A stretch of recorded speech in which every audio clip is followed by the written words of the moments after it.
Hey everybody, welcome to Geekoholics Anonymous, episode 146. I'm your host Rico, here with my co-host. That would be me, Dane freaking Cody. Dane freaking Cody and I get together once a week, talk about video games, TV, movies, and or whatever the hell we like. Primarily video games and technology and gadgets. Oh, and did we mention whatever the hell we like? And a little bit of toys. Yeah. And Rico's first world problems. Oh, yeah, that definitely shows up on this show. So welcome, new listeners. Welcome, old listeners. If you've never been here before, we usually open the show with what you've been playing, get into some news and stuff, our public service announcements, and free-for-all section. And even before that, we kick it off with our BS section, but Rick I don't doesn't really have anything. I don't really have he's anything. Lazy. He's not doing anything. I mowed the lawn this weekend. You're Stardew Valleying in real life. Yeah. I wasn't very happy about that. No, that's one of the downsides of owning your own house. At least it was March. That's a little warmer, I guess. I don't know, it still seems pretty cold outside. Our backyard, the grass was like literally like 6 or 7 inches tall. Ooh. And our poor little dog, Nico, he'd be like on his tippy toes, like,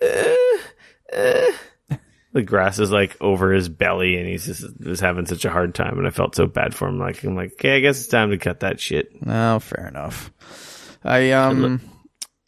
Speaking of our BS section, huge shout out to listeners met up with on Monday. So, Cly Guy, good friend Brian, happy good friend of the show. Him and I met up and had a little dinner and got together. That was fun. So, just want to give a shout out there. I also ended up with some pretty sweet Transformers out of the deal that he brought up to me. So, oh, nice. He cleaned out the closet, and I got some pretty sweet Transformers out of the deal, which was... I saw that post on Twitter. He was doing some house cleaning. Yeah. It was good. It was a lot of fun. So, and he probably promptly replaced all the stuff he got rid of with way more expensive stuff that he picked up while he was here. Pretty sure he totally did. I saw his photos from, the one from ages 3 and up, and I assume he went to Toy Traders. He did. He actually only purchased one. No, he did go there, yeah, because he tweeted something to me, one of my big holes in my collection, but I don't know. I don't think I can do it. Yeah, no. I met him actually at Toy Traders, and we wandered through. I had to pick up comics, so it worked out right. All right. Man, that place is rad. If you're a listener, you should see it even now, dude. So that place, they just added a full-size mech inside the store from one of the Neil Blomkamp movies, Chappie. He's got an actual moose mech from in that movie in the store right now, and it is freaking huge and awesome. I don't remember what that looks like. It's like a bipedal mech. It's got like machine guns. It's freaking awesome. Just like Google Chappie movie moose. Where were the photos for that? Well, on Facebook for one. They posted a link on their Facebook page showing off your photos. Oh, don't worry. I'll go back and take photos. Oh, yeah. That thing looks rad. Oh, it's dope. It was super cool. So... That thing's in the store? Yes, it is. Wow. Yeah. It's really, really cool. So... But he's really good buds with that guy, isn't he? Yeah, Matt, the owner of Toy Traders, is friends with the director, Neil. And I guess they were downsizing some space, and so Neil let them... It's on loan to them for a few years at least, and it's in the store. It is rad. It looks awesome. There's some other stuff from some of his other films as well. There's some props from Elysium, as well as Chappie, and I think there's even a couple things from... what was that? What was his first? District 9. Mm-hmm. So He's got like a rocket launcher from Elysium that was an actual prop. He's got one of the robots from Chappie, not actually Chappie, but one of the other ones that's in the store. Which they all look the same anyway. Yeah, exactly. And now he's got Moose. It's really cool. It's like a super, super cool thing. So if you haven't been there in a while, it's definitely worth it to check out, because every time I'm in there, it's getting more and more stuff. Oh, I'm so jealous. They also added a giant Stargate that he's working on now. So that's up on the wall. Yeah, it's cool. That place is rad. So yeah, nice. So that was kind of a cool thing on Monday. It's always fun meeting up with listeners and friends, and yeah. Your weekend sounded a lot cooler than mine. That was my Monday. My weekend was like super chill and didn't really do anything. Yeah. But my Monday after work was cool. So well, chill and not really doing anything. Let's get into what you've been playing. What you been playing, Rick? I've been still playing stupid Fortnite. It's got its hooks in you. I hate that game. So but I it's like got its it, hooks in you, but you've been doing poorly, I assume? It's because the people are so freaking good on PC. I think I need to start playing on Xbox or PS4, because I think the people there probably have like disabilities. They're more your speed. Nothing against anyone with disabilities, but building is like so easy in the PC version, and I guess, like I said last week or the week before, this game's been out for what, 6 months now or more? Yeah, it came out not too long after PUBG. Yeah, I think it was summertime, so people have been playing it for a while, and they're really freaking good, and they can build like a tower above you in like no time flat, and all of a sudden they're like raining down destruction on your head, and you're just like, I'm just here struggling to hit reload and switch guns, like, god damn it. And meanwhile these guys have like Fortress Maximus built into the sky, and it's just so frustrating. Okay, fair enough. It's not frustrating, it's just like, crap, I need to play a lot more. And it just brings up a huge problem with these games are so much fun, but I really wish there was like a training mode or a training area that you could just load in, get a feel for the guns, get a feel for building and all. Like, because you have a quick match, you don't learn anything. You die right away, you load in again, you queue up again, you get in another game, you die again.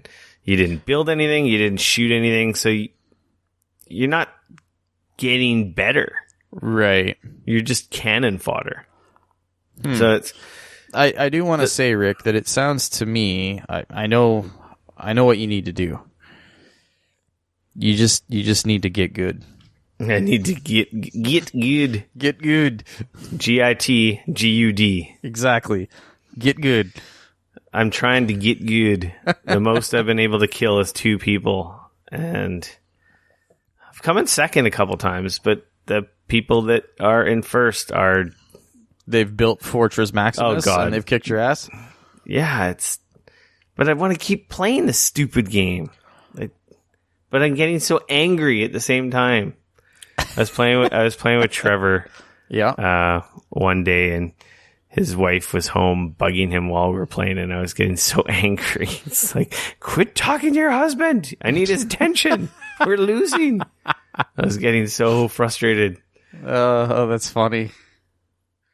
And it's like, I'm just so glad the game's free. Yeah. Because if I paid money, I'd be even more mad. But I just want to keep playing it, because it's so quick to jump in and start playing. Right. I don't know. I have it on my Xbox and PS4, and I think I got my account stuff straightened out. Their customer service unlinked my accounts. If you weren't here last week, I was complaining about how once you link your Epic account to your console accounts, you can't play it on console, which is the stupidest thing ever. So you need essentially separate new Epic accounts for each platform. So you got that sorted now? Were they able to unlink? They unlinked it, so I assume if I go back on my Xbox, I should be able to create an account. Because I've seen people that ain't good at video games, and I know they ain't good at video games, posting on Twitter. It's like, oh, I got my Fortnite, my Victory Royale, and it's just like, you ain't playing on PC. Are you talking all I about can Roseanne? No, I'm not talking about Roseanne. I'm talking about other like real life people I follow on Twitter. Oh, okay. Because And I they're mean, not- Roseanne tweeted that she's got 20 wins. Yeah, apparently she's got 20. So, like I said, man, it sounds to me like you need to get good. If she's playing on PC, then she's like MLG Pro ESL. Like, Yeah. ugh. I don't know, man. I'll report back with console. And then Sure. I've been playing stupid Symphony of the Night still Oh, okay. on two platforms at the same time. I've got problems. PC and PS4? I'm playing it on my Vita and my Xbox. Oh, okay. Don't ask me why.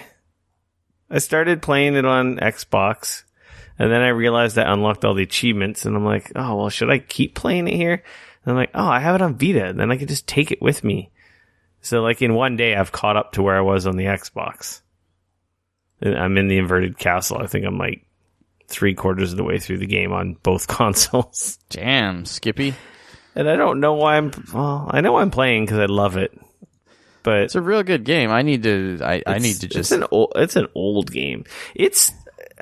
I will say, I mean, it came out on the PlayStation original, the original PlayStation. I mean, so. I will say, playing it now, that game's really bad for telling you. It doesn't tell you where to go. Not even a little bit. I think that's actually what ended up happening to me. Though every time I play it, I hit a certain point where I don't know where I'm supposed to go or what I'm supposed to do, and so I just run around endlessly for about a half an hour, and then after that, I'm just like, well, I don't know. Yeah. And then I put it down, and then I never touch it again, because every time I go to pick it up, I know exactly that I don't know what the hell I'm supposed to do, so I don't want to pick it up. And then every time I go to pick it up, I just restart it again, and I think I get to about the same spot, and same thing happens. Yeah, So- you can get to a point in that game where you've gotten into every area you can, and then you need to essentially get the double jump. And then after you get the double jump, that opens up some other areas. But if you aren't paying attention or remember on your map what little areas that you could get to now that you have the double jump, you could end up going in circles for a really long time, which I actually kind of did on the Xbox version at first. And then it's like at one point after you get to all those areas, you need to find the bat form, which you turn into a bat, and then you can fly up to a lot of remote places. And that essentially opens up everything. But then you need different items to deal with other problems to get to different inaccessible areas of the castle. Right. And, like, playing it on the Xbox, I probably wasted a bunch of time. Replaying it on the Vita, I'm like, oh, I know where to go exactly now. And it's just like, boop, boop, boop, boop, boop, like clockwork. None of that chasing my Which tail. version do you like better? I like playing with the Xbox controller better than on the Vita. The Vita's got a terrible D-pad. Yeah, the And D-pad's the not great, buttons and those are- nubs are not great. The buttons are so close. You can't use the analog. You have to use the D-pad. Oh, really? It won't, because it's a PS1 classic. Right.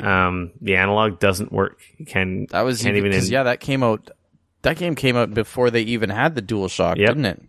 Yeah. Well, it wasn't even a DualShock. It was just the first PlayStation controller with the dual analogs. That's what I'm saying. It came out Was before it? the I guess first it was DualShock. a DualShock. I guess DualShock 1, 2, and 3, and now Yeah. 4. Yeah, that's right.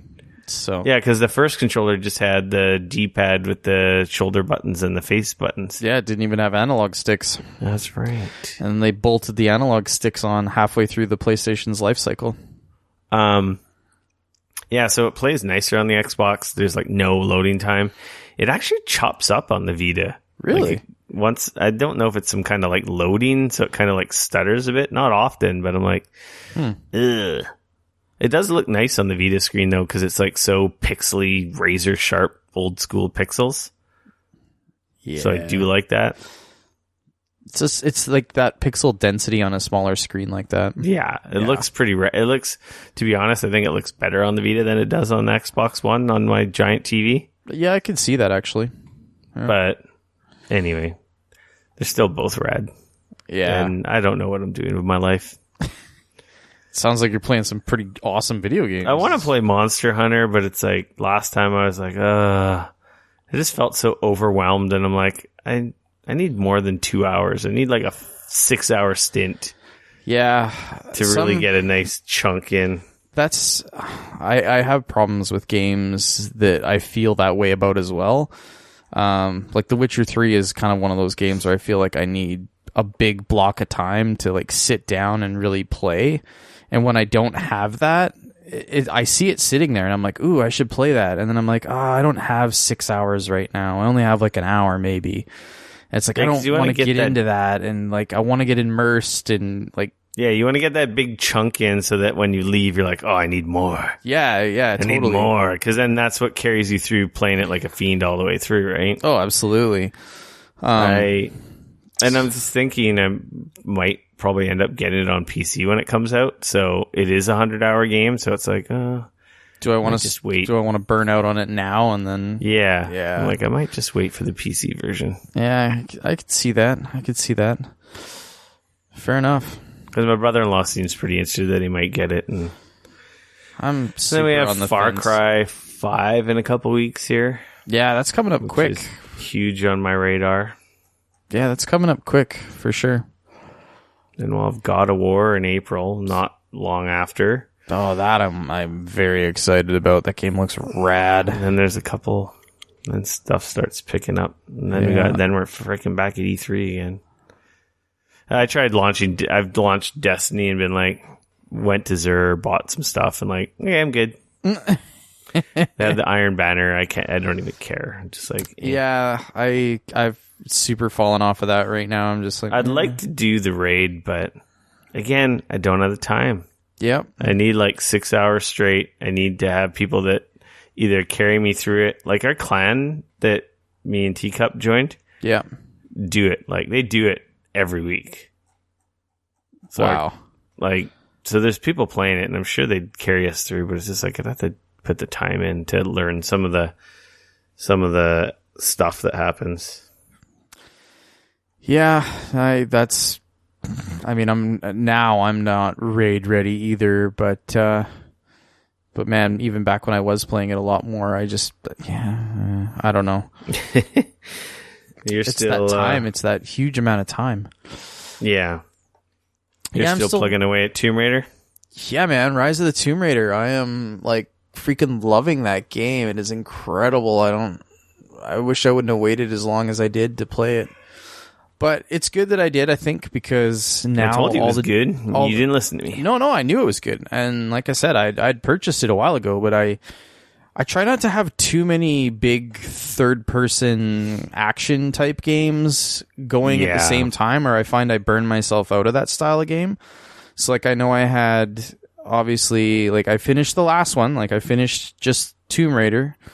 I skipped that one. That one, I think you're crazy for skipping. I think that game still holds up super well. Even after playing Rise of the Tomb Raider, I still think the second one came out, and I'm like, well, I'm just going to play this one. I don't need to go back. Yeah. And obviously Assassin's Creed Origins, I dropped, 80 plus hours into that game. And I don't know, diving straight into another game like that, I kind of didn't want to do. So, waited a little while, played some other stuff. Now here I am, loving it. Also, all the DLC is out. I've got the collector's edition, which I guess, I don't know. I guess I didn't even realize I bought it. But anyways, when I bought it on a Steam sale at some point, it came with all the like the Seasons Pass, which comes with like a bunch of DLC and stuff, which is already in the game. So now part of the problem that I'm finding is that as I'm playing it, there's like a bunch of these DLC missions that I've come across as well now. And they're like very much, you can do them at any time. I mean, obviously, if you would have played through the game and beat the game, then you could kind of go back to these areas and do these missions. Mm-hmm. But like as I'm here, I'm just doing them. So that's like I got totally sidetracked off of the main story for about, probably 2 hours doing one of the DLC missions. It was really cool. It was really neat. It was like they kind of took, because where the game happens is in like the Himalayas and like the, there's like, in the like the Russian Alps or whatever it is, like kind of, and it's all this stuff is going on, and there's the folklore of the people that are in the area, and so this DLC, they released a DLC called Baba Yaga, and it was all about like this folklore story, and there was a witch, and she was the Baba Yaga, and she was like murdering and killing people, and like it was a really cool side quest, but it totally sidetracked me for probably 2 or more hours over the weekend. So essentially any progress that I would have made on it this weekend, I pretty much put into the DLC, which was great. But of course I didn't push the main story forward because of that. So, but super, super cool. And really, really cool side quest. Like I said, probably a good 2 hours. Really neat stuff. Got a new outfit and a new bow from it, which is sweet. So that'll totally help me out. But no, that game is like really, really good. I'm very much enjoying it. And the game is really good. It's on Xbox Game Pass right now, isn't it? It will be, I believe, starting this month. So yes, starting now that we're into March.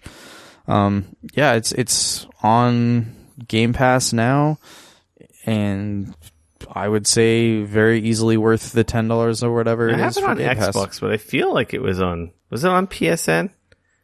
It was not a PSN game. I mean, it's on PSN. You can buy it, but it wasn't a PlayStation Plus game. Yeah, that's what I meant. The original Tomb Raider was the reboot. Oh, okay, that's where I'm getting confused. Yeah, that was also a Xbox Live Games with Gold game at one point as well, because that's where I played. That one was on Xbox One. So I've been playing this on PC. I've got it output to my 42-inch TV in my office here that I sit 3 feet away from. So it's a very large monitor with headphones. So it's a pretty awesome experience, actually. So that's how I've been playing it. And then at some point, I don't really know why, I think just because of my idiocies, I just kind of got in the mood to play a bit of a strategy game. So I continued to play a couple missions in StarCraft 2. And one of these days, I will finish the single player mode in that game. Yeah, I never got the third campaign, and I'm still playing through the first one, Wings of Liberty. I'm near the end of the second one. Okay, yeah, I got that one because I had Wings of Liberty when they released the whatever it was a while ago. They essentially gave, if you bought Wings of Liberty, you got the second one for free. Because I think they were giving away Wings of Liberty for free now. You can play it for free. Yeah. So I was like, you know what? I really like, it's the 20th anniversary of StarCraft. That's coming up here. Why don't I finish the stupid campaign in StarCraft 2? And I kind of felt like having that strategy game, sort of itch scratched. So I played a few missions in that. I feel like that game really holds up well still. That game's awesome. It's a really fun campaign. I like how varied some of those missions are. Blizzard just makes awesome games, period. Yeah, they really do. We'll talk about StarCraft 2 in a little bit here. There's a story in our news related to StarCraft 2. I think that's about it. Yeah, but outside of that, I haven't really played a ton of stuff. Like I said, it was not a busy weekend, but it also just, adulting and such. Yeah. Just didn't leave me a lot of adulting going on around here, I'll say that much. Yeah. I guess with that, we can move into our news. Yeah. So, cross-platform, aka also PC. News off the top here. The Division reaches 20 million players and celebrates with a month-long of in-game activities. Wow. They've got their outbreak event happening this first week, which is already over. And then Assault going on starting when this podcast goes out, March 8th to the 12th. Right. And Strike event on the 15th to 19th, and Ambush event on 22nd, 26th. I have no idea what these in-game events are because I've been so out of Destiny, the Division. But man, that game just keeps rolling along. As with our next story, Rainbow Six Siege has hit an all-time player count. Yeah, they've hit a lot of players. And what was their Outbreak event? It's kind of like their alien zombie weird kind of co-op mode there's like or whatever. It's kind of, somebody explained it to me. I haven't played it personally. Somebody explained it to me that it's like a bit of a horde mode mixed with Left 4 Dead. Mm-hmm. Kind of a cross between the two of them. And apparently, like, it's really well done. Like people are saying, like, holy crap, this could be a whole game by itself. Like, and they're just giving it away for free, which is crazy. And it's like a story, like, kind of mission mode. Yeah, and it also includes 2 new playable characters, which is kind of neat. So 2 like new operatives. They're saying they want to have 100 operatives in that game eventually. Jesus. I know. And I mean, they're already at like 30 plus, I believe. So if you check out the link in the podcast notes, there's a gameplay Ubisoft video. Yeah. Showing the Outbreak mode. It looks neat. I mean, it's kind of like there's an infection that, it's an outbreak, that happens in New Mexico, and it essentially turns people into monsters, and you're tasked with going in there and taking care of business. So speaking of Rainbow Six and the Division, Ubisoft's just killing it with like after release game support. Like, and Fortnite's got dedicated, or not Fortnite, For Honor has dedicated servers and a bunch of stuff that's continually been added to that. That's now, a year old? Whereas Siege and Division are like a couple years old each now? Well, Siege came out in December 2015. Yeah, and when did Division come out? Like March 2016? Yep. So it's like they're both over 2 years old at this point. And these games still have new content coming and tons of players. Like, yeah, owning those games, like, you cannot complain about content, lack of content, or length. Ubisoft is just killing it with, you buy an Ubisoft title, you've got hours upon hours and hours of, like, gameplay. And in some cases, almost too much content. And the game's, like, going to evolve over time, and they just seem to get better. Like, we talked about it with Siege. Like, Siege kind of stumbled out of the gate. Yeah, no, it totally did. And that was like actually a game that came out, and I was like, oh man, they bunged up freaking Rainbow Six. I'm never going to get another one. I was super worried about it. And then here we are 2 years later, and it's doing better than ever. And unfortunately, it's not the game that I kind of wanted this to be. But at the same time, like, at least it gives me hope that we might not see a Rainbow Six Siege 2 because they're going to keep working on this, but that doesn't necessarily mean that we won't see another Rainbow Six game. And so that's good. And it's like, it's up there, like, with events like CSGO. It's obviously not as big as CSGO, but if you're thinking of competitive team-based shooter, it's probably number 2. Yeah, it's pretty huge. I mean, they had pretty crazy. Just this week, they had their... Well, I guess you got Overwatch 2 as well, but they're very different games. Yeah, very different. Siege is based in, like, real modern weapons and weapons, not hero characters, but yeah. They hit almost 180,000 concurrent on Steam this week. That's just on PC. Like, that's... Exactly. Doesn't even give you an idea of how many people are playing it on the Xbox and PS4. Yep. Probably as high, if not maybe even higher. Well, they've said that they've had over 27 million people have played that.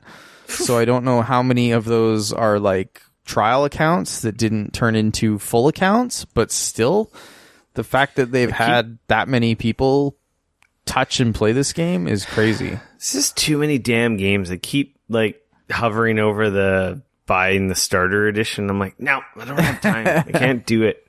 Got Far Cry coming. I know I want to play that.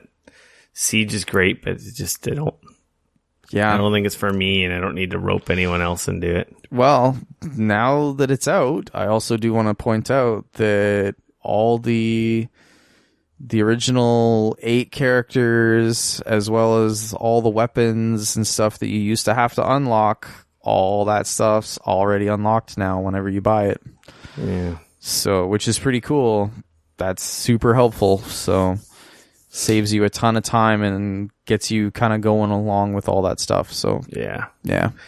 Moving along, I'm getting rid of this next story because I don't care to talk about it. Fine. Just delete it. Look at you, Mr. Eraser. Bottom line, Trump's an idiot. That's all we... Yeah, that's fair. Bethesda to host its E3 showcase on June 10th. That's not surprising. The Sunday before, in the evening, just like last year and the year before, which means, I don't know if Microsoft's going to do their Sunday afternoon midday thing again. Right. Or if they're going to go for the Monday morning midday thing again. I don't know. But Saturday, or on the weekend, we got EA Play in Hollywood. I imagine EA is going to do something on Saturday evening. I think we talked about it. And then Bethesda is Sunday night. So then, of course, Monday night is going to be Sony normally, which kind of seems to be the thing. And then throughout the day will be like Ubisoft. Probably Monday. They haven't announced anything, but yeah, so Bethesda's doing another thing. What do they have to announce? I don't know. They just announced a bunch of games last year. Be very interesting to see what they have to show. Yeah, because they've released something in all their mainline franchises. Yeah, I feel like they're either going to have some surprises or new IPs. Yeah, like new IPs or... Because like they definitely don't have anything close enough that I feel like they would be talking about yet. Like Elder Scrolls 6? Maybe? But I feel like they've come out flat out and said, like, we're working on it, but it's a ways off still. Yeah. I believe like Todd Howard flat out said, like, don't worry, we're working on it, but it's a ways off. Scrolls, it might be too soon for a new Fallout, because that came out not too long ago. Oh, yeah, no, it's definitely... I believe it's the same team that works on both of those. Maybe a Doom sequel? I could see that. Could be a Doom sequel, an Elder Scrolls... Doom's been a couple years old now. An Elder Scrolls, 6 teaser, so for, next year. But they've been really good at showing stuff, and it's and coming out this fall. Yeah, I feel like they wouldn't actually talk about stuff that's coming out that far away because they've really gone away from that. Like they try to make sure that they talk about things and announce things that are actually coming out. I would say within the next 6 months. Yeah. So yeah, I don't know. Yeah, it'll be exciting to see. Who knows? Tune in June 10th. Yeah. This next story, Far Cry 5, has a live-action short movie on Amazon Prime. Inside Eden's Gate. I watched it. Yeah? Yeah, it's kind of like it's like an introduction to the father, the main, I guess he's the villain of Far Cry 5, and his family and the Eden's Gate cult or and group. Stuff like that. Pardon? Cult and yeah. It's not bad. It's neat. I think it was half an hour. Oh maybe. Wow, maybe a little longer. Interesting. But basically about some vloggers YouTubers, aka vloggers. They don't say YouTube, but they're some of our fans have asked us to look into this Eden's Gate, and one of our someone reached. They're kind of investigative vloggers that investigate stuff that the cops and other people don't really care for, and so they get into some trouble and get caught up with Eden's Gate crew, the father and his family. Interesting. And I don't know about the other characters, but I know the guy playing the father in this short is the same guy who plays him in the video game. Oh, cool. I liked it. I thought it was neat. I don't know. It was half an hour. It was on Amazon Prime. It was free for me. I thought it was neat little setup. Some additional info to see who wet these your guys whistle are. for the game coming out on March 27th. Yeah. Anyway, you should check it out if you got Amazon Prime. It's pretty well done. I do. I'll have to. I kind of wish it was like a longer movie. Do you think the only complaint I have is I feel like it was over too quick. I'm like, oh man, I want more. Oh, don't worry, my friend. You'll get way more. Yeah, we'll get more in a few weeks here. We were talking about Starcraft at the top of the show, so here's that news story I was talking about. Anyway, Starcraft is celebrating its 20th anniversary. So Blizzard is doing in-game giveaways basically across all their games. Over the next few weeks of March. So pretty much if you log into Diablo 3, Hearthstone, Heroes of the Storm, Overwatch, obviously Starcraft 2, and World of Warcraft, you'll kind of be able to get some stuff. Like there's a battle cruiser pet for Diablo 3. Yeah, and if you log in after March 6th. There's a Kerrigan Ghost skin for Overwatch for I want to say Black Widow. Yeah, March 6th to April 3rd. So log in and grab that. So pretty much every one of their games there's a different something there's or other. A special StarCraft 2 has like special UI skins for each race. Yeah. StarCraft Remastered has a commemorative 20th anniversary skin. World of Warcraft has some pets. Or like an achievement. Sorry, it's not. There's no pets. If you have certain pets and you do something, you get an achievement. Oh, okay. Heroes of the Storm has portraits. Yeah, there's 3 portraits. Yeah, Protoss, for the 3 different Terran, and StarCraft Zerg. races. And then Hearthstone has a StarCraft-inspired tavern brawl between March 21st and 25th, and you can receive 3 packs of the newest set. Doing that, so yeah, I guess the Overwatch skin and the Diablo pet probably the coolest things. But Blizzard, like always, giving away the freebies to hook you back in. You know, that little first hit's free. You've been gone for a while. Oh, totally. Come back. Oh yes, literally the kings of ongoing game support. Yeah. This next story, pretty cool news. Monster Hunter World is now Capcom's best-selling game of all time. That's huge. In Capcom's 38-year history, beating every Resident Evil, Mega Man, Dead Rising, and Street Fighter. It's now shipped 7.5 million copies. I mean, this is obviously specific amounts. Like, this isn't obviously all of the Street Fighter 2 games like Street Fighter 2, Street Fighter 2 Turbo, Street Fighter 2 EX Plus Turbo Hyper Edition. Like, I'm assuming it's like they're calling each one of those a separate version. We were talking about each individual version. They're not talking about franchises. I'm pretty sure Street Fighter is probably, if you combine them all, sold over 100 million copies. But yeah, that's still huge. That's pretty impressive. This is what it needed, like main console, some evolution of that game. And, you know, people who loved it I ran into some Capcom guys. I think it was at PAX East when one of the Monster Hunters was new on 3DS. Right. Yeah.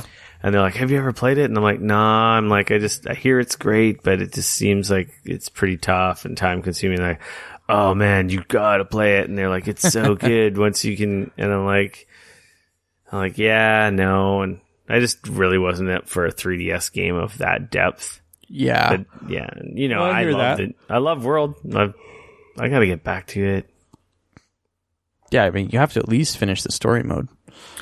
Yeah, so apparently, I thought I did, but I haven't.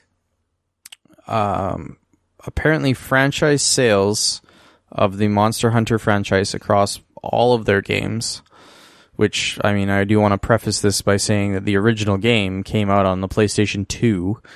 That's the last Monster Hunter I played. Is sitting at 48 million copies.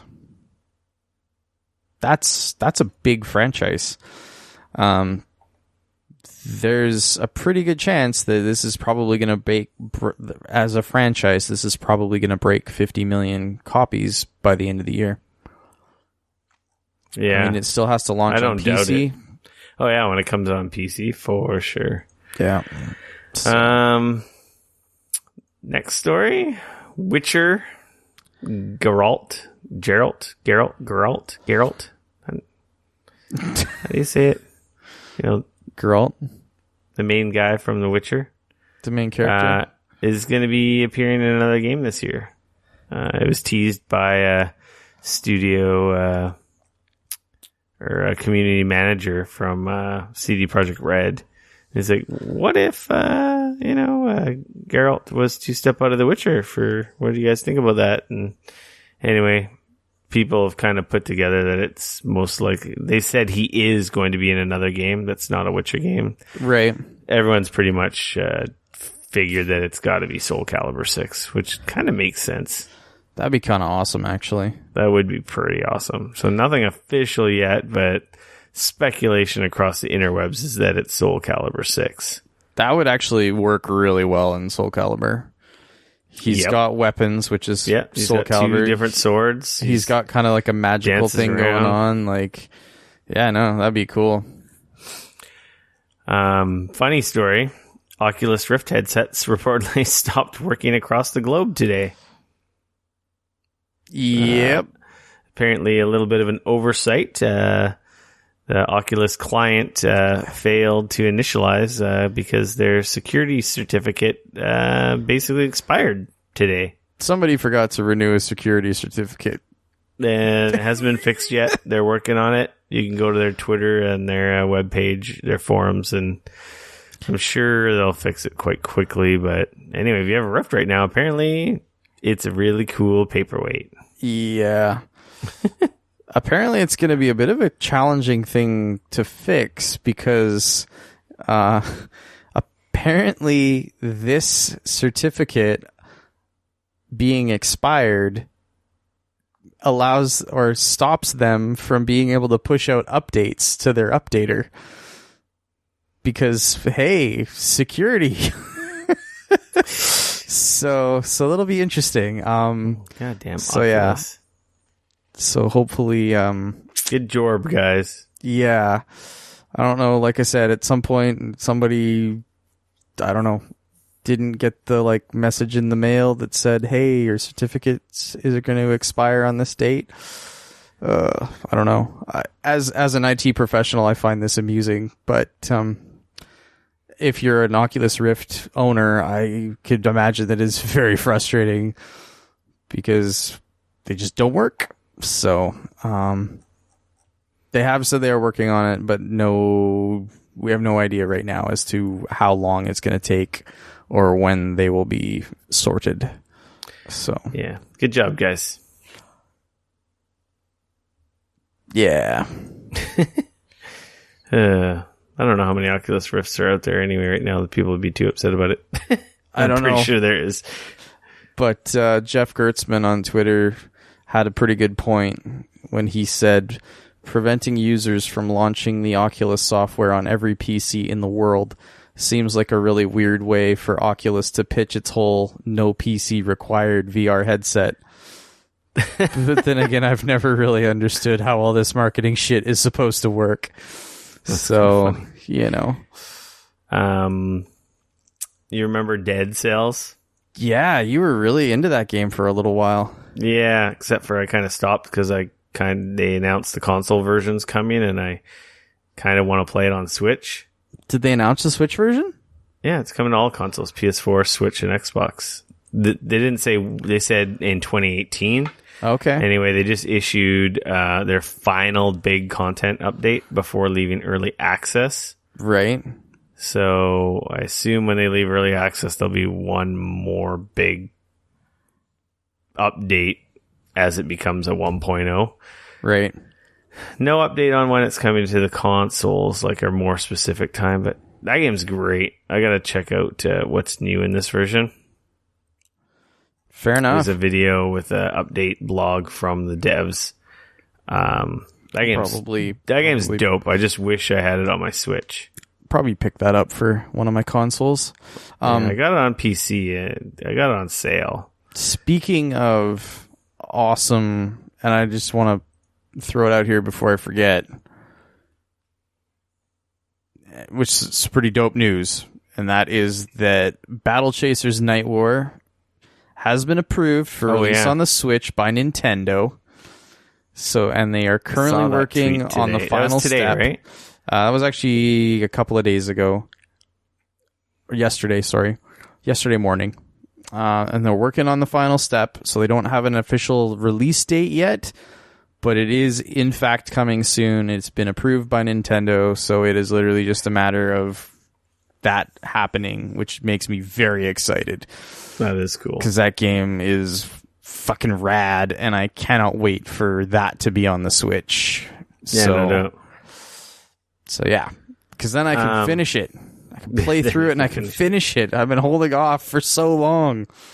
The game seems like it really would be. I don't know. Any game on the Switch is a really good Switch game. This one in particular, as long as the load times and stuff are good, I think it is going to be awesome. Everything on the Switch.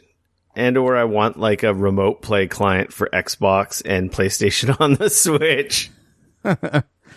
Yeah, but just the vibrancy, the fact that it's a turn-based strategy game, or RPG. Oh, it'll look rad on that screen. It's like made for it, you know, like being able to take it with you. You could be like, exactly, the suspend thing. Oh man, so nice. Cause that's like the challenge right now is that like the way the saves work in that game, it can be a little bit like you got to know like, okay, I got to have a bit of time here because if I go into this dungeon, I need to be able to finish it and stuff, right?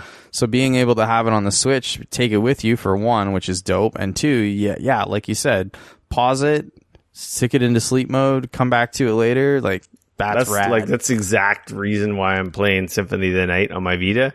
Yep. Because I can't play it anywhere else on my Xbox version unless I'm at home. Right. But like having my Vita with me, it's like I'll plop on the couch while the news is on, bang out a section or two, hit the suspend button and go do something else, deal with the kid, deal with dinner, come back later, boop, it's on instant, no TV powering on, no loading it up again. Exactly. It's just because the suspend feature on Xbox doesn't work because it's I guess because it's a 360 back compat game. Oh, I see. Like you can't, it just doesn't immediately resume where you turned your system off. Like with the Xbox One X games, it actually has to load your save, and it's like takes a couple of minutes to get back into the game as opposed to just like boop, you're right back in it. And for me, I have to actually shut my Xbox One off because if I don't, it fucks with all of my recording shit on my TV. So. Oh yeah, freaking the way stupid Microsoft does their crap. Yep. So I have to shut that all down. Nintendo news. Sources say Diablo 3 is coming to Switch. No, I don't think it's been confirmed by Blizzard yet. Apparently they were teasing and then they're like, oh, no, that wasn't a tease. We didn't really mean that. I mean, they flat out came and said, as of now, we do not have any current plans to announce Diablo for the Switch. Yeah, they're like, that like Instagram or tweet that we sent out was just like way too coincidental. We didn't really mean to be teasing Diablo on Switch, but apparently there's been a lot of confirmed rumors and sources that it is coming to Switch. So we'll wait and find out, but apparently the people who have been confirming it to sources like Eurogamer, and I want to say maybe GameSpot and IGN as well, also corroborated this as well. Seems like it's very likely. That's cool. I won't play it because I already sunk hundreds of hours on PC, but that if you haven't played that game, god damn. The Switch version of Diablo 3? That'd be pretty freaking rad. Yeah. I mean, okay. I agree with you that it would be rad. I mean, I'm not going to buy it on a third platform because I've already bought it on the PS4 and the PC. But at the same time, like... I know where you're going. I want Blizzard to make new games. Oh, I thought you were going to go... Switch has terrible online interface, and how the heck is that going to work? Well, that was where my next point was going, but I figured I'd just skip that and go right to the point of, like, I would love to see, I mean, honestly, like, I think it's awesome that we finally got a new IP out of Blizzard with Overwatch, which is the first one in, 20 years? Like, well, maybe not quite that long, but a long time. We got a new World of Warcraft expansion. That's not a new IP. We got Hearthstone expansion. That's not a new IP either. I know. It would be nice to see something new come out of them. Yeah. I don't know. I just like seeing what they managed to do with Overwatch. It kind of makes me wish that I got to see more of that side of Blizzard a little more often than just let's make a sequel to an existing franchise. Or at the very least, I think it'd be really cool to also see another Warcraft game. And I know that we're probably, at least not anytime soon, going to see that because, I mean, I don't think that StarCraft 2 did poorly by any means, but I don't think it also did what they would have liked it to do. So I don't know if them releasing another strategy game is going to happen at least for a while. Yeah. But that being said, I would love to see Warcraft 4. That'd be dope. That'd be cool. Like, those games are awesome, and you know, they haven't really made... What is their next game? Is it a Warcraft, a Starcraft, or a Diablo? Well, probably not a Diablo, because I mean they're still pushing Diablo 3 stuff out. Overwatch is out and they're working on it for a while now. Oh yeah, it came out in what, 2008? No, 2012. Okay, May 15th, 2012. 6 years old. Yeah, exactly. Soon. And then they remastered StarCraft and released it in 4K. Yeah, I don't know. Like, I would love to see either a new IP from them or go way back and release something new, something different. I don't know. It's good to see all them porting all their stuff to everything, but I want to see new good games from them, not just rehashes, which is, like I said, why Overwatch was so cool, because it was the first time they'd made a new IP in years. So to see them doing something like that, and I mean, I know that they're now going to milk the crap out of that because they've just got the Overwatch League started and all of that is happening, but I don't know. I can dream, I guess. Yeah, they're going pretty gangbusters with Overwatch, so yeah. So like I said, they're in the same kind of boat as Valve, right? Like, they've got successful games raking in tons of cash, like Hearthstone's still killing it, and it's just like, okay, well, make something new. Like, yeah, we know you guys are super just rich. Like, well, why? Cause yeah, why? We're making tons of money. And a large part of that is the fact that World of Warcraft is still doing really well, and they make how many millions of dollars every month? Or they're still like, they could very well be working on something. They work on stuff for a really long time. They do.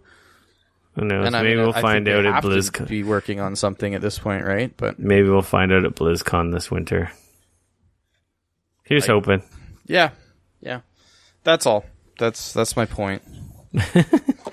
I guess we'll hear soon more details about that. I don't know what event. Maybe the Nintendo Direct that's going to happen today. I say today because by the time you're listening to this podcast, it's already happened. So maybe you already know and we don't because we're recording before. So yeah, there's going to be a Nintendo Direct on March 8th at 2 p.m. Pacific time.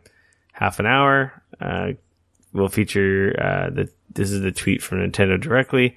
Half hour of information about upcoming Nintendo Switch and Nintendo 3DS games, including new details on Mario Aces. But it does say games, so I imagine there'll be other stuff announced or more information. Who knows? Maybe that's where we're going to find out about this Diablo 3. Wow. So we'll talk about that on next week's podcast, because unfortunately we recorded before that happened. Nintendo thanks for nothing. PlayStation news. Detroit Become Human's got a release date. May 25th. Cool. That game looks rad. I don't know if I'm going to pick on that one. We'll see. Yeah, really I don't know if I'm waiting going to to see if it pick it gets up good because reviews. I'm not really into those adventure games, but it's beautiful. It's breathtaking. Fans of that studio's titles are probably just chomping at the bit for that. And now we have a release date. So the last game I played from those guys, Heavy Rain, was one of those games that did 80% of the things super right, and I was super interested and really on board with. And there was 20% of that game that I absolutely hated. And it unfortunately, that 20% made me fall off hard. I started Heavy Rain. I didn't get very far, and then that's what I mean. Other like, stuff came along, and I just never went back to it. There's certain parts of that game that I was just like, this is so my jam. This is awesome. They're just very quick time event heavy type games, and yeah. Jason. And then unfortunately there was other parts of that game that just felt like busy work and shit that I did not want to be dealing with in a video game, and I didn't. And I know why it was in there, and I don't know. I just felt like it just didn't do a great job of it. So yeah. Which is too bad. Anyway. Yeah. May 25th. Be excited. I'm sure it's gonna do gangbusters for them. Sony has unveiled a God of War limited edition coming out, PS4 Pro. Ooh. When is it? Same day that the game launches, April 20th. It's Leviathan Grey, inspired by Kratos' in-game axe. It also has a custom controller. I gotta admit, it does look pretty cool. Bunch of cool symbols and stuff on it. Yeah, it looks all right. If I didn't have a PS4, I guess maybe I would pick it up. If I didn't have a Pro, oh wait, I don't. I would definitely. The controller, I don't really care so much about, but the console itself looks. Yeah, the control. Sony's been really bad at limited edition controllers. They pretty much like throw a couple decals on one of their stock controllers and call it a day. I don't think they're do a better job of making like cool colors and schemes. They're actually. I think they're actually painted. They're a little more than decals, but yeah, it does look like they just slapped on a sticker. They're so boring and plain. Man, that Monster Hunter. I don't know why I didn't buy the Monster Hunter World PS4. That thing is sick. That one looks pretty good. That thing was awesome, and I don't know how I did not buy that. I'm an idiot. First world problems, man. Yeah. Xbox news. State of Decay finally has a release date. Coming May. Stupid pop-up ad block warning. Getting mad at me because I'm using ad blocker. May 22nd. Windows 10 and Xbox One. Again, part of Xbox Game Pass. Yeah, I like State of Decay. I played that. I think that came out before we started recording the podcast. I can't remember. I think you're right. The first one? Yeah. Because it was like early Xbox One days. But I played the heck out of that game. The first one, it was pretty cool. So I'm pretty sure in a couple weeks here when Sea of Thieves comes out, what is it, the 20th, I think, of March? I could be wrong. I will probably be an ongoing Game Pass subscriber. So definitely have a lot to say about a lot more first-party Xbox games going forward.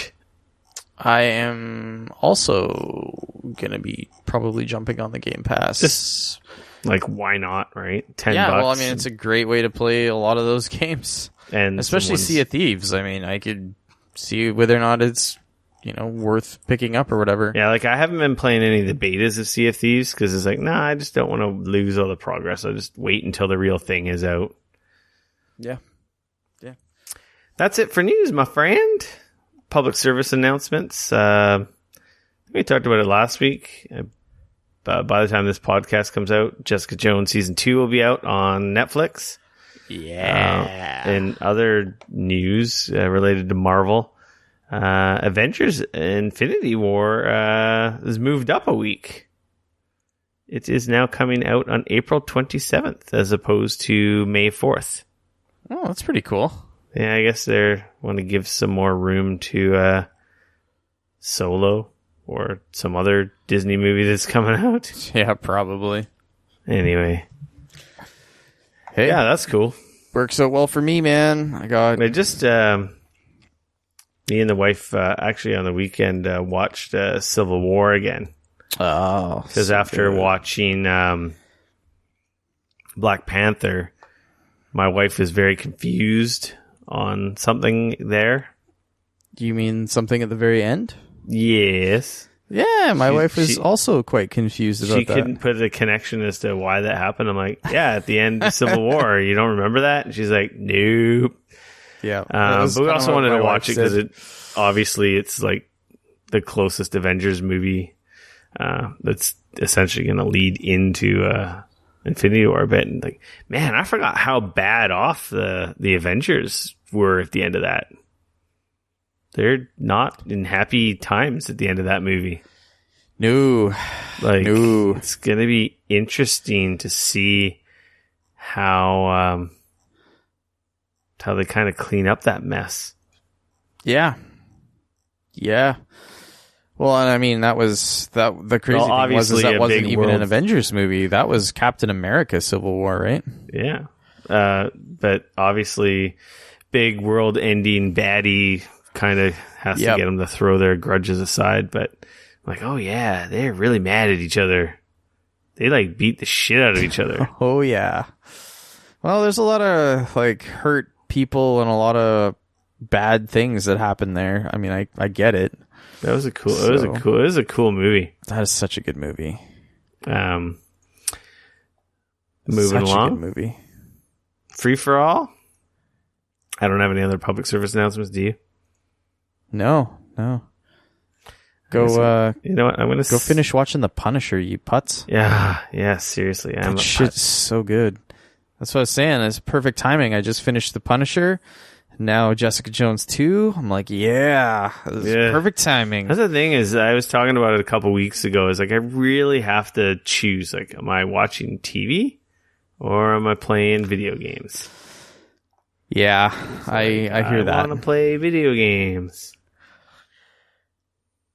But then I play really old video games and games that make me mad. So, again, I don't know what I'm doing with my life right now.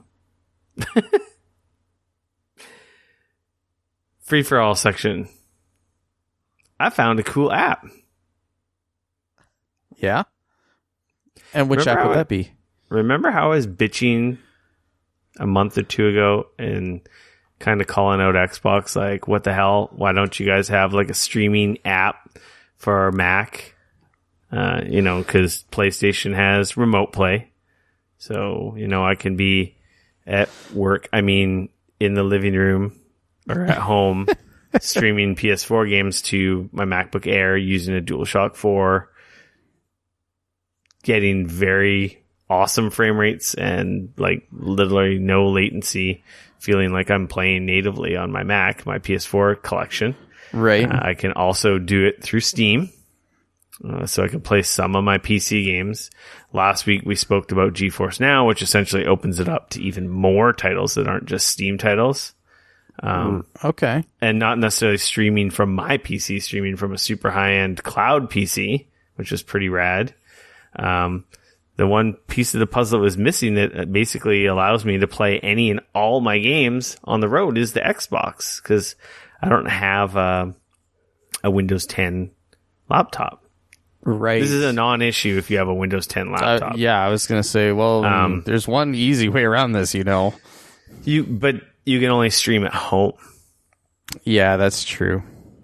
Which is fine, because that's handy if you're like on the couch and want to be present playing the game while maybe your wife is watching one of her lame reality shows, but still be around so you can kind of chat instead of being in a different room, right?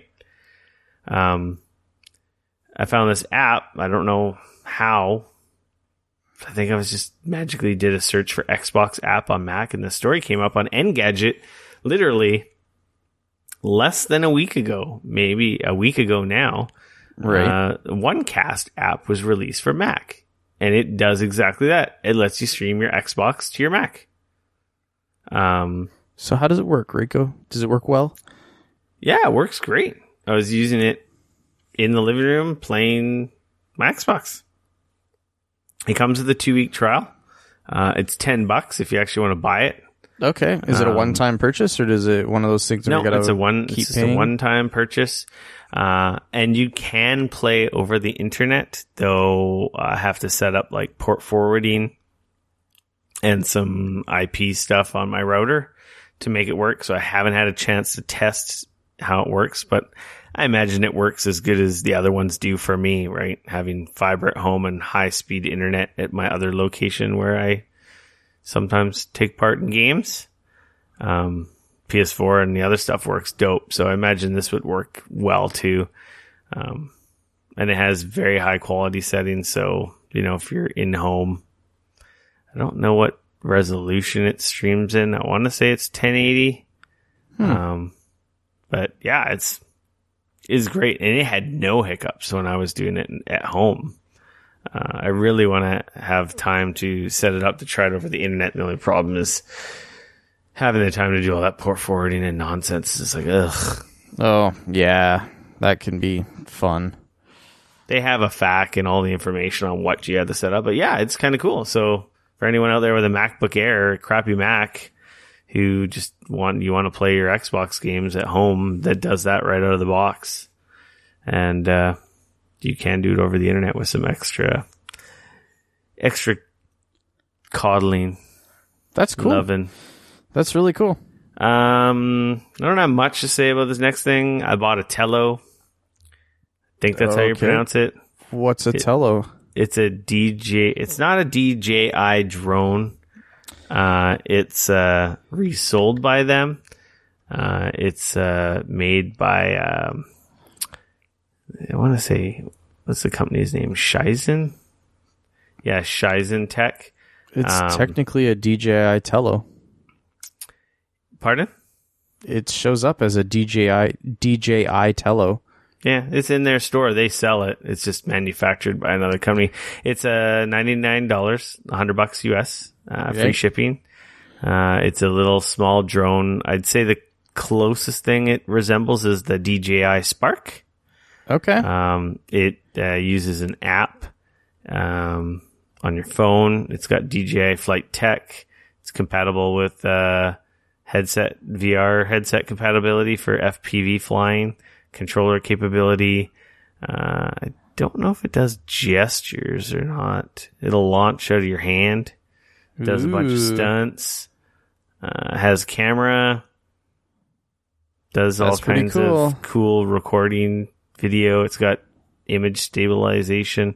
Imagine it's not the best camera for $100, but it's probably a lot better than all those other $100 no-name cheapy drones, especially considering it's being peddled by DJI. And if it was a piece of crap, I don't think they'd really want to be associated with it.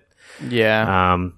It's got an Intel processor, and yeah, it's looks pretty freaking cool.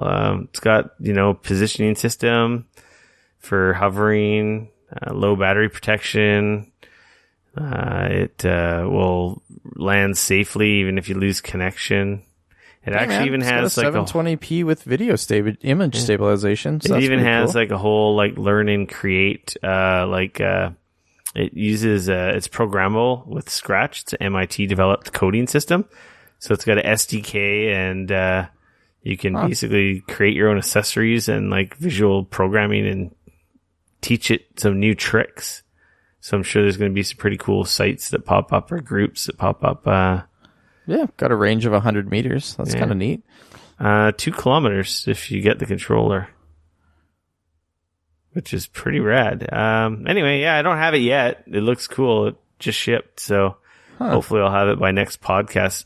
If anything, I would say this would probably be just real good. I have a $50 no-name drone, and that thing was impressive. So I have 2 drones. They're both like cheapy, no-name brand ones that I picked up. They're fun. They're a lot of fun. They don't have like cameras or anything. They were just drones because I wanted to learn how to fly drones. Yeah, I imagine this one being of a higher quality and brand association. That this one's going to be quite a bit more capable, and it might give me the bug to get a fancier one. But anyway, pretty excited. I will have more to say on that when I get it, and I hope that's before next week. That's cool, man. I look forward to hearing about it, and my birthday's coming up soon, so who knows? Maybe I too will get one. I keep wanting to get one of those little micro drones so I can fly it around my apartment and scare the crap out of my cats, but I haven't done that yet. Yeah, my dog really likes my other drone, but it's a little bit bigger, so I end up crashing into stuff. And it's not the best quality drone, so it's a little finicky. Dane. Yo. I'm going to say with that, we have a show. Yeah, I think that's a good show. Not a long one, but short and sweet, as they like to say. Exactly. You can follow me on Twitter at RickF, no K, RICF. You can always come hang out with me on Twitter at Dane Cody, at DAYNECODY. You can like us on Facebook, .com/Geekoholics. Subscribe to us on YouTube. We are now on Spotify. We are also now on Spotify, but if you're listening to this, exciting. You've probably already discovered us by other means, but if you've got any of those friends that are weirdos who don't use anything but Spotify, well, they're not weirdos. You're all beautiful people. We love you all. You can tell them they can find you, us. John. You know who you are. You can find us now on Spotify. We're also on Instagram as well, Geekoholics, Twitter at Geekoholics, and of course available where all fine podcasts are sold, aka we're everywhere. By sold, we mean given away for free. Yeah, exactly. Yeah, I don't have anything else to add until next week, friends. We're out. Later. Peace.